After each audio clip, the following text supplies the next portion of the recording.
अस्सलाम वालेकुम। आप देख रहे हैं programme Capital Live with Anika. मैं हूं आपके साथ अनीका निसार। नाज़रीन, आज प्राइम मिनिस्टर इमरान खान लाहौर के दौरे पर गए और वहां जाकर मीडिया से कुछ गुफ्तगू की। वहां कोरोना वायरस की कुछ बातें हुई, कुछ मईशत को पटरी पर चढ़ाने की बातें हुई और कुछ सियासी मुखालिफिन के हवाले से बातें। सियासी मुखालिफिन से बात करने पर किसी तरीके से भी प्राइम मिनिस्टर इमरान खान आमादा होते हुए नजर नहीं आ रहे और हमेशा कहते हैं कि उनसे बात करना बड़ा इम्पॉसिबल सा है, इसलिए क्योंकि हर बार एनआरओ मांगा जाता है। दूसरी तरफ ऑपोजिशन के लीडरान का बारहा ये कहना है कि एनआरओ प्राइम मिनिस्टर साहब से ना किसी ने मांगा और ना कोई मांगेगा और ना ही प्राइम मिनिस्टर साहब एनआरओ देने के हैं या एनआरओ दे सकते हैं। अब इस तमाम सूरत हाल में एक तरफ तो कोरोना वायरस बढ़ रहा है, एक तरफ हमारे यहाँ बहुत सारी अमवात वाकया हो रही है, डेली बेसिस के ऊपर ये नंबर हाइक करता चला जा रहा है। दूसरी तरफ जो हमारा सियासी मंजरनामा है वो किसी तरीके से कूल डाउन होता हो। एक और बात जो प्राइम मिनिस्टर साहब ने आज कही और वर्ल्ड इकोनॉमिक फोरम में भी आज बात करते हुए कोरोना वायरस के हवाले से कही, वो ये कि हम लोग मुख्तलिफ तरीके जो है हमने जो अपनाए थे, जो पहली वेव के अंदर अपनाए थे, वो बड़े कामयाब रहे थे और इस बार भी हम किसी भी तरीके से जो फैक्ट्रीज हैं और जो बाजार हैं या जो मईशत जिन चीजों से चल रही है, जिससे गरीब के घर का चूल्हा जलता है, वो वाली जगह बंद नहीं करेंगे। इसके बाद मईशत की बात आ जाती है क्योंकि ऑफकोर्स कोरोना वायरस और मईशत का आपस में बड़ा ही अजीब सा टैंगल्ड सा रिलेशनशिप है। तो मईशत के ऊपर भी वजीर आजम साहब कहते हैं कि मईशत के हवाले से सारी की सारी चीजें पटरी पर आते हुए नजर आ रही हैं, मामला जो है सही होते हुए नजर आ रहे हैं। बट क्या आम आदमी का मौकफ भी यही है कि मईशत सही हो रही है? एक आम आदमी को भी यही लगता है कि जो माइक्रो इकोनॉमिक इंडिकेटर्स हैं, यानी अशाय खुरनोश की कीमतें, जो इन्फ्लेशन रेट है, वो सारी चीजें सही हो रही हैं? ये जो मेहमान मौजूद होंगे मैं उनका तारुफ करवा देती हूँ, उसके बाद फिर हम ब्रेक पे जाएंगे। हमारे साथ मौजूद होंगे कामरान यूसुफ, जो एक एनालिस्ट भी हैं and a very season journalist as well. Kamran, thank you so much for joining us. Brigadier Haris Nawaz sahab हमारे साथ मौजूद होंगे, अ वेरी सीनियर एनालिस्ट। बहुत शुक्रिया ब्रिगेडियर साहब, आपने भी ज्वाइन किया।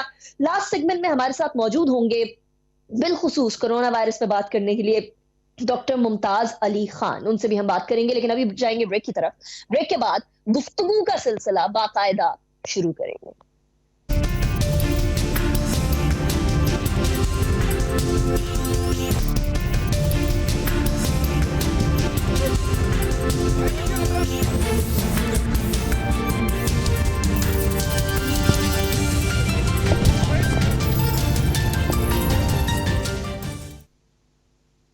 Welcome back after break. Break पे जाने से पहले हम बात कर रहे थे कि किस तरीके से आज प्राइम मिनिस्टर साहब की वर्ल्ड इकोनॉमिक फोरम के अंदर जो तकरीर थी और जो पंजाब में लाहौर में मीडिया से गुफ्तगू कर रहे थे, उसके अंदर काफी मुमासलत थी। सबसे पहले ब्रिगेडियर हारिस नवाज साहब, मैं आपकी तरफ ही आऊंगी। आज आपने वजीर आजम साहब की दो तकारीर सुनी, दोनों के अंदर उन्होंने कोरोना वायरस के हवाले से और साथ ही साथ मईशत के पहिए को आगे चलाते रहने के हवाले से अज़्म का इजहार किया। और दूसरी तरफ जब लाहौर में बात कर रहे थे तो जो अपोजिशन लीडरान है उनसे ना बात करने को भी रिपीट किया। तो ब्रिगेडियर साहब, ये तमाम चीजें अगर हम देखें, दोनों को मिलाकर देखें, तो कोरोना वायरस से निपटाजमा होना अपोजिशन लीडरान के बगैर या उनके ताउन के बगैर पॉसिबल नजर आता है आपको? अनिका, देखो, ये एक बहुत ही सीरियस सिचुएशन है और इसके अंदर सबसे अहम बात यह है कि everybody has to be together. It is government, it is people of Pakistan and opposition plus civil society. सब मिलके we stand united to fight against the pandemic. ये सबसे बड़ी प्रॉब्लम है और मुझे हैरानी है कि ऑपोजिशन को मैंने आज तक किसी को नहीं कहते सुना कि आप एहतियात करें। आवाम के मजमे होते हैं, दे डोंट इंश्योर कि वहाँ पर लोगों ने मास्क पहनना हो। कोई सिस्टम नहीं है कि चलो जहाँ से एंट्रेंस हो वहाँ पर मास्क डिस्ट्रीब्यूट करें प्लस सैनिटाइजर दें, वो भी नहीं है। And I don't know what the hell they're thinking. Pakistan है तो we are all sitting over there. अब इकोनॉमिक कंडीशन इंडिकेटर्स बेहतर हो रहे हैं। पाकिस्तान को वर्ल्ड इकोनॉमिक में आपने देखा फॉरन में किस तरीके से उनको डे बनाया जा रहा है। प्राइम मिनिस्टर की body language very good, he was very confident, I like it. Problem ये है कि एक सिर्फ इशू है, किसी हालत में भी प्राइम मिनिस्टर पाकिस्तान ने इनके साथ करप्शन से कॉम्प्रोमाइज नहीं करना। Rest he is ready to do all, but हमेशा गवर्नमेंट जो होती है वो इनिशिएट करती है निगोशिएशंस को। यहाँ पर Right. प्रॉब्लम ये हमारी चल रही है कि गवर्नमेंट को चाहिए निगोशिएटिंग टीम के जो स्किल्ड अच्छे होते हैं ऑफिस इनके जो पॉलिटिक्स है उनको लें, ऑपरेशन में बिठाएं, बात करें, कहीं भी और भी तो बहुत चीजें हैं सवाई करप्शन की, वो तो केस चल रही हैं, उसको नहीं कॉम्प्रोमाइज होगा, वो नहीं करें, ये गवर्नमेंट का काम है। Opposition want definitely put pressure as much as possible on government कि कहीं ना कहीं ये रिलीफ लेने करप्शन में, कहीं ना कहीं इनको बेनिफिट मिल जाए, क्योंकि सारे ही करप्शन ज्यादा हैं, लोग इनकी पॉलिटिक्स ज्यादा जिनके केस में चल रहे हैं, ये इशू है जिसकी वजह से ये स्टैंड ऑफ हुआ है। But somebody has to move forward, इसको खत्म करें, not compromise on corruption charges and NAB cases के ऊपर। लेकिन कोरोना इज वेरी सीरियस, इसके लिए बल्कि मैं तो ये कहूँगा हर घर में, like you have a family, आप अपने घर में इंश्योर करो कि एवरीबडी व्हेन गेट आउट वो अपना मास्क पहने, सैनिटाइजर लेके जाए, फिर आपका मोहल्ला आ गया, फिर आपकी तहसील आ गई, फिर आपका डिस्ट्रिक्ट आ गया, फिर डिवीजन आ गया, that's so everybody has to control. Otherwise इस वक्त अगर खुदा न खास्ता जैसे ये भी चल पड़ा है और 2 हफ्ते में कहाँ 6-7 डेथ्स हो रही थी, 50 पे चले गए हैं, इनसे गो फर्दर, और you can't afford economic lockdown, इसमें कि लोगों घर में बैठ गए, गरीब लोग हैं, कि आप फिर 1000 अरब रुपया डिस्ट्रीब्यूट करेंगे लोगों को कैश में, नहीं कर सकते। इसलिए this is very serious, we all have to stand united to fight against this pandemic.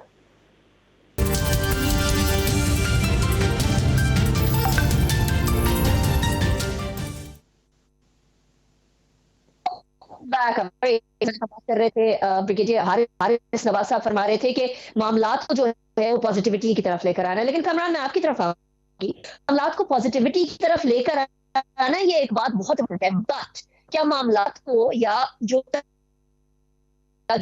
Tension है उसको फ्यूज करने की कोशिश की जा रही है? क्योंकि अभी शिबली फराज साहब ने ये कहा है, हम तो इस बात को भी सोच रहे हैं कि जो भी कोरोना के टाइम पर इस तरह के जलसे जुलूस कर रहे हैं उनके ऑर्गेनाइजर्स को सियासी लीडरान है उनके खिलाफ FIR क्यों ना की जाए। तो ये मामला यूज होने से ज्यादा मुझे तो बहुत ज्यादा कोई एक्सप्लोसिव किस्म के मामला बनते हुए नजर आ रहे हैं। How are things going to move then? बिल्कुल, मेरा ख्याल है कि ये जब से गवर्नमेंट आई है, एक तो चीज बड़ी वाज़ेह है कि जो जितने कौमी नौयत के मामलात हैं उसमें आपको इत्तेफाक राय नजर नहीं आता, और जाहिर है कि उसके अंदर आपको कसूर जो है वो हुकूमत वक्त का उसमें ज्यादा होता है। ऑपोजिशन ऑब्वियसली उनका काम है, वो हुकूमत पे तनकीद भी करती है, इल्जामात भी लगाती है, लेकिन चीज़ों को मैनेज करना गवर्नमेंट का काम है। ये बात अपनी जगह पे ठीक है कि वज़ीर-ए-आज़म इमरान खान का एक मौक़िफ़ है, वो जो ऑपोजिशन के लीडरान हैं उनको करप्ट समझते हैं, और उनका ख्याल है कि अगर उनके साथ वो बैठेंगे तो तासुर ये जाएगा कि शायद उनको वो NRO दे रहे हैं या एहतसाब के हवाले से जो उन्होंने नारा लगाया था वो कॉम्प्रोमाइज़ हो जाएगा। मेरे ख्याल में ये बात दुरुस्त नहीं है, क्योंकि ऑपोजिशन भी किसी भी जो जमहूरी मुआशरा है वो उसका इम्पॉर्टेंट फैक्टर होता है। अगर आप ऑपोजिशन जमातें इस वक्त देखें तो उनकी काफ़ी ज़्यादा तादाद है पार्लियामेंट के अंदर, नेशनल असेंबली के अंदर, इवन प्रोविंशियल असेंबलीज के अंदर, तो उनको आप इग्नोर नहीं कर सकते। अगर उनके लीडरान के खिलाफ करप्शन के इल्जामात हैं, उनके खिलाफ केसेस चल रहे हैं, लेकिन एट द सेम टाइम आप ये नहीं कह सकते कि जितने जो ये मुंतखब नुमाइंदे हैं जो अपोजिशन के टिकट पर आए हैं वो तमाम के तमाम करप्ट हैं। तो मेरे ख्याल में ये जो वज़ीर-ए-आज़म इमरान खान या हुकूमत वक्त को ये सोचना चाहिए कि जहां पर कौमी नौयत के मामलात हैं और ख़ास करके कोरोना की अगर बात करें, इसके ऊपर अगर उनको अपोजिशन के साथ बैठना पड़े, कम से कम उनको दावत दे सकते हैं कि आप आएं, हम आपको बताते हैं कि इस वक्त क्या सिचुएशन है, अगर आपके जो खदशात हैं वो हम दूर करने के लिए तैयार हैं। अगर आपको लगता है कि हम सिर्फ कोरोना की आड़ में जो PDM की मूवमेंट है उसको किसी तरीके से नुकसान पहुंचाना चाहते हैं या वो चाहते हैं कि वो अपनी तहरीक खत्म कर दे, हालांकि ऐसी बात नहीं है। जेन्युइनली यहाँ पर जो एक हेल्थ एक क्राइसिस है, सिचुएशन है, और उस पर हमें आपका ताउन चाहिए, लेकिन ऐसा होता बिल्कुल नजर नहीं आता, क्योंकि वज़ीर-ए-आज़म इमरान खान बिल्कुल कन्विंस्ड हैं कि वो अपोजिशन के साथ नहीं बैठेंगे, और ये एक अफसोसनाक पहलू है। और मेरे ख्याल में फिर इसी तरह से ये इल्जाम तराशी चलती रहेगी। हुकूमत जो है अपोजिशन पर इल्जाम लगाएगी और अपोजिशन जो है वो हुकूमत पर इल्जाम लगाएगी, और अल्टीमेटली नुकसान जो है वो अवाम और मुल्क का होगा। राइट अच्छा, हम पिछले कोई 2.25 साल से ब्रिगेडियर साहब यही बात कर रहे हैं जो अभी कामरान ने फरमाई कि बैठे बात करें। आपने भी कहा कि हुकूमत का पहला कदम होगा। अब ये 2.25 साल से I think that train has gone, that train has pass, अब ये होता हुआ नजर नहीं आ रहा। अब क्या करें? या हुकूमत ने बैठना भी नहीं ऑपोजिशन के साथ, हुकूमत जो है वो किसी भी तरीके से एक्सप्लेनेशन भी नहीं देना चाहती है ऑपोजिशन को, और ऑपोजिशन हर बार अपने ही लीडरान की रिहाई की बात करती रहती है या उनको ईज डाउन उनके मामलात करने की बात करती रहती है। तो ये इकट्ठे बैठने वाला सिचुएशन या सोल्यूशन तो मुझे भी नहीं नजर आ रही कामरान की तरह। अब नहीं नजर आ रही तो अगला सोल्यूशन क्या है, अगली तरफ चलते? तो ये है कि still the initiative is the government. Government की कमजोरी है कि उनके जो मिनिस्टर्स हैं किसी ने भी स्टेप नहीं लिया कि वो निगोशिएटिंग अच्छी टीम बना लें, अच्छे स्किल्ड वाली, जिसमें काफ लीग के भी लोग हों, पीटीआई के भी हों, जो गवर्नमेंट के एलाइज हैं, और इवन एमक्यूएम का, और वो बैठ के अपोजिशन के साथ बात करें। और एल्स एक और इनिशिएटिव है कि प्राइम मिनिस्टर पाकिस्तान खुद ऑपोजिशन लीडर्स को या जो अपने वो नुमाइंदे भेजते हैं, they no harm, you have to try to diffuse the situation. Government को फर्क पड़ रहा है, ऑपोजिशन में चाह रही कि वो स्प्रेड करे, आप बैठ जाए उनको बताएं जी कि ये मुल्क के हालात हैं, ये इकोनॉमी के हैं, ये फॉरवर्ड के हैं, ये प्रॉब्लम्स हमारे पास आ रही है, वर्ल्ड इंटरनेशनल अफेयर है, कश्मीर है, India is ready to attack on Pakistan. ये जो अभी ब्रीफिंग हुई है फॉरेन मिनिस्टर ने दी है, किस तरीके से टेररिज्म कर रहा है, डिस्टेबलाइज कर रहा है, वो बात करने, और उसके बाद इसको हल निकालें। साथ ही साथ या फिर आपके जो केसेज हैं, सुप्रीम कोर्ट ने बड़ा क्लियर कहा कि जी 90 डेज में all references filed in council court must be finalise.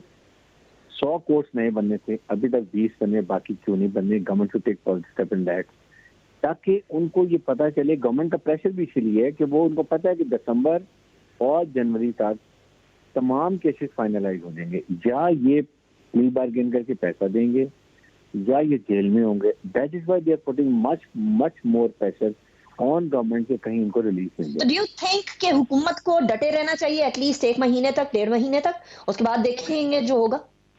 देखें, the more you take the more PDM का जो एक बयानिया है सारा टेपर डाउन होता जाएगा। साथ ही साथ गवर्नमेंट को ये चाहिए कि किसी एक पार्टी से, जैसे पीपल्स पार्टी है, आप किसी एक को आपस में डिवाइड करने निकालें इनको। हुकूमत की कोशिश पहले ही होनी चाहिए थी कि ये 11 पार्टियां छोटी छोटी हैं, उनके लिए क्या इशू था, जो गिव एंड टेक करके उनको आप साइड पे करते 2-3 रह जाते, उनमें से आप ऐसा से डील कर लें। तो गवर्नमेंट को भी स्ट्रेटजी लगानी चाहिए, and we should not get late in time. But हर हालत में इनको 2 महीने में आप देखेंगे कि ये खुद ब खुद पीडीएम जो है ये अपनी जो अफादियत खोता जाएगा और वीक होता जाएगा। और ये जो बात करते हैं जनवरी में हुकूमत जा रही है, the issue is they want to tell their MNAs, MPs, voters, don't leave the party, remain united, we are coming, but they are not coming. यहाँ पर भी सीधे गलती है कि ये बताते नहीं कि हमने क्या काम किए हैं, इनके वो चीजें एक्सपेक्ट होती। कितना अच्छा भी आज वो बंडल आइलैंड की उन्होंने बात की है, रावी का जो डेवलपमेंट प्लान है उसकी बात की है, और कितने इंडिया अच्छी बातें कर रहे हैं। बताएं तो सही किसी को, कम्युनिकेशन वीक है इनकी लोगों को बताने के लिए। इंटरेस्टिंग। अच्छा कामरान, एक तरफ तो हम कोरोना की बात और सियासतदानों को मिल जोड़कर बैठने की बात कर रहे हैं, दूसरी तरफ एक और इशू भी है, हाँ भी नेशनल कंसेंसस होना बड़ा जरूरी है। सो अनफॉर्चुनेट कि एक बात हिस्टेरिकल बन जाती है, वो ये कि आज हम लोगों ने जो इंडिया के खिलाफ डोजियर था, जो जिसके बारे में डीसीपीआर और फॉरेन मिनिस्टर ने ब्रीफिंग भी दी थी, वो हमने थमा दिया है एंटोनियो गुतेरेस को, जो कि जनरल है यूएन। इसके बाद अगला कदम पाकिस्तान का क्या होना चाहिए? क्या डोजियर थमा दिया, बस खत्म हो गई बात, अल्लाह हाफिज, या we should do something else? मेरे ख्याल में ये इसको देखना चाहिए, it's a long process, it's a long game, क्योंकि आपने नैरेटिव की जंग है, क्योंकि ये तासुर हमेशा रहा कि शायद पाकिस्तान क्योंकि दहशतगर्दी का विक्टिम रहा, लेकिन पाकिस्तान पर ही इल्जामात लगते रहे, और भारत ने बेशक उसका इकोनॉमिक क्लाउट हो या उसकी आप कह लें कि एक सक्सेसफुल डिप्लोमेसी हो, ये बयानियां वो देने में दुनिया को कामयाब रहे कि पाकिस्तान विक्टिम भी है और पाकिस्तान परपेट्रेटर भी है टेररिज्म का। अब पाकिस्तान ये बयानी को काउंटर करने की कोशिश की, और ये डोसियर जो है उसका एक हिस्सा है। तो मेरे ख्याल में जाहिर है कि अगर आप ये कहें कि सिर्फ यूएन सेक्रेटरी जनरल को ये डोसियर देने से क्या ये मामला हल होगा, बिल्कुल मामला हल नहीं होगा। और हमेशा देखें, जो मल्टीलैटरल फोरम्स होते हैं उस पर आपकी जो कामयाबी है वो डिपेंड करती है कि आपकी बायलैटरल सतह पर आपकी क्या कामयाबी है। क्या हम जो बड़े ममालिक हैं, ताकतवर ममालिक हैं, उसमें अमेरिका सर फहरिस्त है। अगर हम अमेरिका को किसी हद तक कन्विंस करने में कामयाब हो जाते हैं कि यकीनन जो भारत है वो पाकिस्तान के खिलाफ दहशतगर्दी करवा रहा है, वो अफगानिस्तान की सरजमीन पाकिस्तान के खिलाफ इस्तेमाल करवा रहा है, अगर हम वो कर लेते हैं तो फिर आप देखेंगे कि यूएन या जो मल्टीलैटरल फोरम्स हैं उसमें भी आपको एक रिफ्लेक्शन नजर आएगी कि पाकिस्तान का बयानिया कहीं सक्सेसफुल होता नजर आता है। लेकिन अगर आप बायलैटरल लेवल पर उस तरीके से अपनी डिप्लोमेसी में कामयाब नहीं हो पाते, जो ताकतवर ममालिक हैं, जो रेलेवेंट कंट्रीज हैं, उनको कन्विंस करने में कामयाब नहीं हो पाते, तो फिर सिर्फ अक़वाम मुत्तहिदा के सेक्रेटरी जनरल को जमा कराने से एक आध खबर तो बन जाएगी, लेकिन उसका इम्पैक्ट नहीं पड़ेगा। तो मेरे ख्याल में जो बुनियादी काम है कि आपको बहुत सटल तरीके से, बहुत कंसिस्टेंट तरीके से इसमें डिप्लोमेसी पे रिलाई करना पड़ेगा और इंडिविजुअल कंट्रीज को, जो इंपॉर्टेंट कंट्रीज हैं, उनको ऑन बोर्ड लेना पड़ेगा। इनिशियली बेशक वो ना माने, लेकिन आप अपनी कोशिश करते रहें। तो it's a long process. I don't think so with one dossier चीजें चेंज हो जाएंगी। ठीक है। अच्छा ब्रिगेडियर साहब, फिर बात वो हो गई कि डोजियर से आगे जहां और भी हैं, डोजियर देना बहुत अच्छी बात है और हमें एटलीस्ट अपनी पॉलिसी को डिफेंड की बजाय ऑफेंसिव का आगाज करना चाहिए और मुझे लगता है कि डोजियर से इसका आगाज हो भी गया। बट कदम जो है वो है P5 कंट्रीज को राम करना, जिसका वजह से चाइना तो हमारे साथ है, लेकिन बाकी जो 4 ममालिक रह गए उनको इस तरीके से भारत से तो नहीं भी जा सकता तो एटलीस्ट न्यूट्रलाइज किया जा सके कि वो हमारे के मामला, कश्मीर के मामला हम लेकर जाते हैं तो उन्हें ब्लॉक ना कर दें। के फॉरेन मिनिस्टर ने और DGIC ने बड़ी अच्छी प्रेस ब्रीफिंग की और उसके बाद फिर ये भी बताया, डोजियर भी तैयार कर लिया।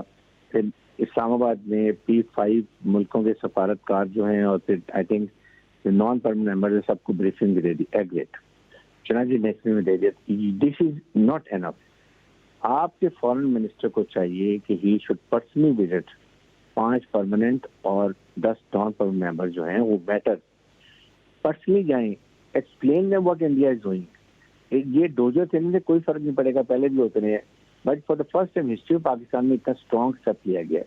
आप फॉरेन मिनिस्टर जाएं, जाके उनके फॉरेन मिनिस्टर से मिलें, उनको बताएं कि इससे इसकी रिपरकशंस क्या है, इसके फॉलो आउट क्या होंगे, what is happening in Kashmir, what is happening in line of control, how India is stabilising Pakistan, how India is doing state terrorism, money laundering. 44 banks $1.53 billion उन सब ने मिल के वहाँ मनी लॉन्ड्रिंग की है, ग्लोबल टेररिज्म कर रहे हैं। अफगानिस्तान के रास्ते से वो वहाँ पर मलेशिया तैयार कर रहे हैं। दाइश, तहरीक तालिबान पाकिस्तान और उसके साथ वो तहरीक अहरार, ये सारी टीमों को तंजीम नहीं बना रहे हैं। बलूचिस्तान में क्या कर रहे हैं? 2 countries are sitting eyeball to eyeball. अगर लड़ाई हो जाती है 2 न्यूक्लियर मुल्कों में, इसके फॉलोआउट्स क्या होंगे, इसके डायनामिक्स क्या होंगे, इसकी आपके लपेट में रीजन के अलावा दुनिया के में क्या होगा, अगर हम ये उनको बताते हैं, then I think and then we have to show aggressive posture. Pakistan मेरे ख्याल में अनिका आज तक we have never behaved like a nuclear country. We feel कि हम बड़े छोटे से मुल्क हैं, तो अपना वेट तो दिखाएं, अग्रेसिव पोस्चर तो करें, then people are going to look toward this side and keep pressing कि लड़ाई होने वाली है, let's diffuse the situation. Right.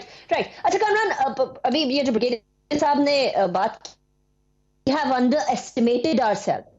Pakistan की ताकत को हमने खुद अंडर एस्टिमेट करके अपने आप को जहनी तौर पर जो है वो छोटा कर लिया है, लेकिन ऐसा है नहीं। हम जियोपॉलिटिकली एंड जियो स्ट्रेटेजिकली बहुत रेलेवेंट मुल्क हैं, any sane person knows that. लेकिन इस सारे मामले को जो हम कई दिहाइयों से करते आ रहे हैं, इसको फिक्स कैसे करें? क्योंकि जो इंडिया है वो तो कई दहाइयों से अपनी डिप्लोमेटिक असर रसूख बढ़ा रहा है और पाकिस्तान के डिप्लोमेट्स अल्लाह के फजल से सोते रहे हैं अनफॉर्चुनेटली। अब इसको तब्दील कैसे करें, माइंडसेट तब्दील कैसे करें? देखिए, माइंडसेट की बात नहीं है, कुछ जो रियलिटीज हैं। कल भी आपने देखा होगा कि जब जो बाइडेन ने अपनी टीम का ऐलान किया तो उन्होंने एक वर्ड यूज किया, जो अपनी फॉरेन पॉलिसी और नेशनल सिक्योरिटी की टीम का ऐलान किया। उन्होंने कहा कि economic security is a national security. अब अमेरिका जो दुनिया का सुपर पावर है, उनके ख्याल में भी जो नेशनल सिक्योरिटी, इकोनॉमिक सिक्योरिटी ही नेशनल सिक्योरिटी है। और आप जब कहते हैं कि एक जो डिप्लोमेट है, हमारा डिप्लोमेट और एक भारत का डिप्लोमेट, भारत की मईशत देखें और पाकिस्तान की मईशत देखें, तो ये बात मत भूलें कि दुनिया में कोई फ्री लंचेस नहीं होते। जब आप किसी मुल्क के साथ बैठते हैं तो आपके पीछे आपका इकोनॉमिक मसल होता है। तो जब तक आपका इकोनॉमिक मसल नहीं होगा तो आपकी जो डिप्लोमेसी है वो एक हद तक की कारआमद हो सकती है। तो ये जो बुनियादी फैक्टर है कि हमें इस मुल्क में इकोनॉमिक स्टेबिलिटी लानी है, हमने उसके लिए फिर आपको पॉलिटिकल स्टेबिलिटी चाहिए। और ये सिर्फ बयानबाजी से कि हम सिर्फ एक एग्रेसिव पोस्चरिंग करें कि हम एक न्यूक्लियर मुल्क हैं लेकिन हमारे पल्ले कुछ नहीं है, तो उससे दुनिया हमारी सुनेगी। दुनिया जरूर सुनेगी, लेकिन दुनिया आपको फिर एक इररिस्पॉन्सिबल स्टेट भी कहेगी कि आप न्यूक्लियर पावर हैं। दुनिया तो वैसे ही आपके पीछे पड़ी है कि आप इकोनॉमिकली इनस्टेबल कंट्री हैं, पॉलिटिकली इनस्टेबल कंट्री हैं, और फिर ऊपर से अगर आप न्यूक्लियर कंट्री हैं और इस तरह की एग्रेसिव पोस्चरिंग कर रहे हैं, तो फिर आपके ऊपर तो और जो ताकतवर मुल्क हैं आपके ऊपर नजरें टिकाएंगे कि यार ये तो हक ही नहीं रखते कि न्यूक्लियर मुल्क होने का।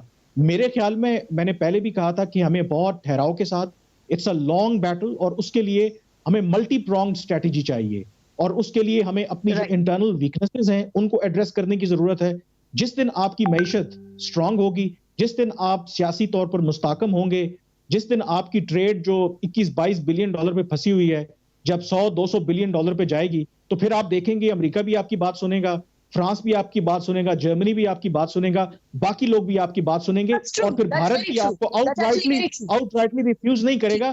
तो मेरे ख्याल में जज्बाती होने के बजाय हमें ड्राइंग बोर्ड पे दोबारा वापस जाने की जरूरत है और एक मल्टी प्रोंग्ड स्ट्रेटेजी की जरूरत है। सिर्फ बयानात देने से मेरा नहीं ख्याल कि हमारे मसले हल होंगे, वो काम नहीं बनेगा। और यहाँ पे भी याद रखना है कि revolution is always very bloody, इसलिए हमें आहिस्ता आहिस्ता, जिसे एवोल्यूशन कहते हैं, उसकी तरफ तवज्जो देनी, और बड़े सब्र से, ये नहीं कि रातों रात कुछ चीज सही हो जाएगी, बड़े सब्र से, इत्मीनान से चीजों को बेहतरी करने की तरफ अपना किरदार अदा करना है। मुझे ब्रेक की तरफ जाना है, ब्रेक के बाद वापस आते हैं, उसके बाद फिर शो को कंटिन्यू करेंगे।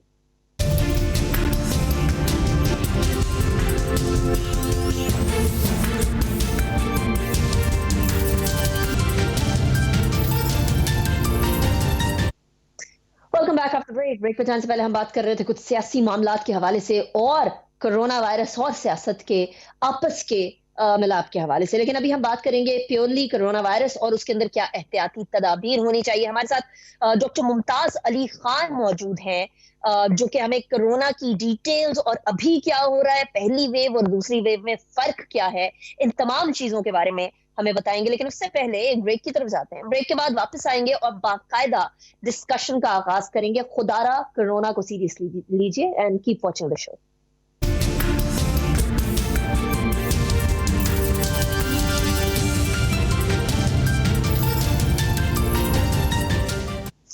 Welcome back after break. Break पे जाने से पहले मैंने आपको बताया था कि डॉक्टर मुमताज अली खान हमारे साथ मौजूद होंगे, फोन लाइन पर हमारे साथ मौजूद है। डॉक्टर साहब, थैंक यू फॉर जॉइनिंग अस। पहले भी अभी आप मीटिंग ही अटेंड कर रहे थे। डॉक्टर साहब, कोरोना की सूरत हाल बड़ी ही बदतर होती हुई नजर आ रही है, नंबर्स बहुत तेजी से ऊपर जा रहे हैं, लोग पहली वेव को और दूसरी वेव को कंपेयर कर रहे हैं। कोई कंपैरिजन है डॉक्टर साहब? कंपैरिजन तो यह है कि जो हमारे पास जून की सूरत हाल थी उससे इस वक्त हम आगे जा रहे हैं। इस वक्त हमारे पास आज के 24 आवर्स के अगर हम केसेस देखें तो it is more than 3000 cases per day, और हमारे पास इस वक्त सबसे हाईएस्ट डेथ रेट पिछले 24 आवर्स में हमारे पास आया है, जो कि 59 डेथ्स रिपोर्ट हुई हैं पूरे मुल्क से, और ये वो केसेस हैं और वो डेथ्स हैं जो डॉक्यूमेंटेड कोरोना केसेस के डेथ्स हैं। जो अनडॉक्यूमेंटेड केसेस हैं या जो बगैर टेस्ट के पेशेंट इस वक्त कम्युनिटी में पैर रहे हैं, या खाना खासा जो बगैर डॉक्यूमेंटेड या बगैर टेस्ट के जिन लोगों की डेथ्स हुई है या जो इस वक्त क्रिटिकल है, वो इसके अलावा है। तो केसेस तो हमारे पास बहुत ज्यादा है इस वक्त भी कम्युनिटी में, and that's why the government और जो हेल्थ डिपार्टमेंट्स हैं, हेल्थ अथॉरिटीज है, वो इसमें परेशान है कि अब कैसे लोगों को समझाया जाए, क्योंकि लोग सीरियस बिल्कुल नहीं ले रहे हैं। पिछली दफा कंपैरिजन ये थी कि हमारा जी thing that you pointed out, हुकूमत चाह रही है लोग एसओपीज फॉलो करें, डॉक्टर हजरात जिनकी जिंदगी खुद दांव पर लगी हुई है, आप जैसे लोग जो फ्रंट लाइन वॉरियर्स हैं, वो चाह रहे हैं कि लोग एसओपीज फॉलो करें, और लोग एसओपीज फॉलो करने को तैयार नहीं है। इसकी वजह से इतनी गड़बड़ और हो सकती है कि violence has pretty much increased. इसकी वजह से गड़बड़ तो इसलिए ये हो रही है कि जितनी भी हमारे पास इस वक्त केसेस हैं जो अनडॉक्यूमेंटेड है, जिसकी डायग्नोसिस नहीं हुई है और वो कोरोना है, वो कम्युनिटी में फैल रहे हैं और वो अपने फैमिलीज में अपने लोगों को, आसपास के लोगों को वो स्प्रेड कर रहे हैं ये डिजीज।